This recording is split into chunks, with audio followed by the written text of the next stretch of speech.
नमस्कार विद्यार्थी मित्रांनो, राज्यसेवा पूर्व परीक्षेचा जो 24 नंबरचा प्रश्न होता तो भूगोलवर प्रश्न होता.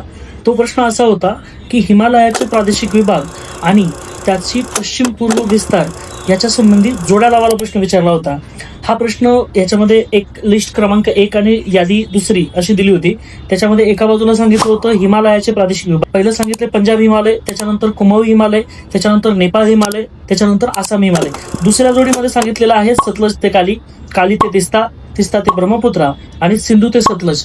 आता मित्रांनो, हा जो प्रश्न आहे हा प्रश्न म्हणजे एका बाजूला हिमालय दिलाय आणि दुसऱ्या बाजूला नद्या कुठून कुठपर्यंतच्या नदीपर्यंतचा विस्तार हे दिलेला आहे. हा प्रश्न आपल्याला जुनं जे 10वीचं पुस्तक होतं स्टेट बोर्डचं त्याच्यामध्ये जशा तसा प्रश्न पाहायला मिळतो. जुन्या 10वीच्या पुस्तकामध्ये आपण जर पेज नंबर 13 बघितलं तर त्या ठिकाणी सरळ सरळ दिलेलं आहे. आपण बघू शकता, तिस्ता ते ब्रह्मपुत्रा या दरम्यान आसाम हिमालय आणि या दरम्यान जो पूर्व हिमालय आहे त्याला आसाम हिमालय असं म्हणतात, असं स्पष्ट दिलेलं आहे. आणि आपण ऑप्शनमध्ये जर बघितलं, जर एक जोडी लागली तर त्याचं उत्तर त्या ठिकाणी येतं. म्हणून जुनं सुद्धा 10वीचं पुस्तक खूप महत्वाचं आहे.